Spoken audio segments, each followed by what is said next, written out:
আজ দেখাবো সমুদ্র। দীঘাতে আমাদের আজকে দ্বিতীয় দিন। তো দেখতে পাচ্ছেন কত সুন্দর ভিউ। তো বিগত কয়েকদিন আমি ভিডিও দিতে পারছি না, যার জন্য আমি সরে চেয়ে নিচ্ছি, কারণ আমার গলার অবস্থা খুবই খারাপ ছিল। তার জন্য আমি সবার কাছে সরে চেয়ে নিচ্ছি। তো এই দেখুন আমার দীঘায় প্রথম অভিজ্ঞতা। এখন বাজছে 8:30। জল নেমে গেছে, সবাইও নেমে গেছে ওই জন্য। তো আমি আর ভাই আর আমার ছেলে একসাথে যাচ্ছিলাম। আর কত লোকের ভিড়টা দেখো, কারণ এই সময় নাকি সবাই ছবি তুলতে ব্যস্ত। আমিও তুলতে ব্যস্ত, তো আমার ছেলে দাঁড়িয়ে আছে। আমি উপর থেকে নিচে নামতে পারছিলাম না, কারণ ওখানে পাথর ছিল অনেকগুলো। আর আমার পায়ে একটু প্রবলেম থাকার জন্য, একটু ব্যথা থাকার জন্য আমি নামতে পারছিলাম না। এই দেখুন পাথরগুলো, মানে ভয় লাগছিল। যখনই পা দিয়েছিলাম পাথরগুলো না নড়ছিল। সবাই সাপোর্টে যাচ্ছে, আমিও যাচ্ছি। তো কেমন আছেন সবাই? আশা করছি অনেক অনেক ভালো আছেন। তো আমিও ভালো আছি। তো আজকে আমি এখানে আসতে পেরে খুবই খুশি, কারণ 4 বছর অপেক্ষার পর আমি আবার সমুদ্র এলাম। 2022 সালে আমি এসেছিলাম পুরী সমুদ্র। তবে ভালো লাগলো, খারাপ না। তবে দীঘা থেকেও পুরী সমুদ্র আরও বেশি সুন্দর। তো এখানে সবই ঠিক আছে, কিন্তু জলটা না একটু বেশি ঘোলা, আর বালিগুলো মিহি।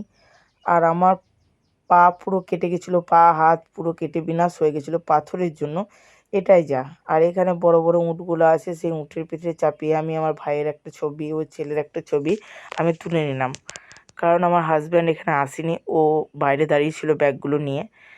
বললো যে তোমরা যাও, আজকে আমি আর যাবো না। তো এই ছোটো ছোটো গাড়িগুলো আমার ছেলের খুব চাপার শখ হলো, কিন্তু ও একটু বড় হয়ে গেছে, একদম বাচ্চা নেই, ওই জন্য বললাম তোর আর হবে না। ও মুখটা কালো করে অন্যদিকে ঘুরে যাচ্ছিল।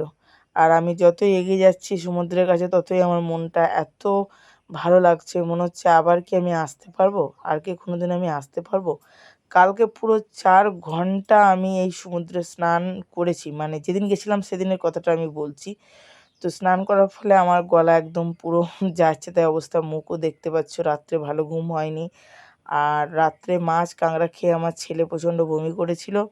আর ওকে সামলাতে গিয়ে আমার এই নাজেহাল অবস্থা। ও সামনে সামনে যাচ্ছে আজকে ফ্রিভাবে, আর আমিও যাচ্ছি।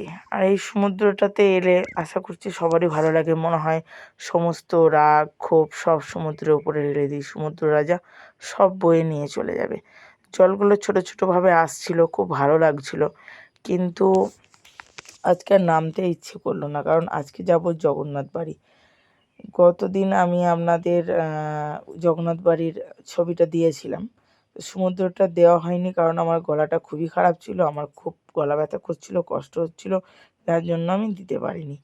তো দেখুন আপনারা কে কে এই সমুদ্রে এসেছেন, আশা করছি আমার থেকে ভালো ছবি আপনারা ভালো তুলেছেন, কারণ আমি নতুন ক্যামেরাম্যান। আমি খুব ভালো ক্যামেরা করতে পারি না, কারণ আমার সঙ্গে যে ক্যামেরা করে দেয় সে আমার সঙ্গে আসেনি। আর আমার ছেলে আমার ভাইও একটু ভালো করে পারে, কিন্তু ওরা তো নিজেদের নিয়ে ব্যস্ত। তো থ্যাংক ইউ সকলকে, ভিডিওটা এখানেই শেষ করছি।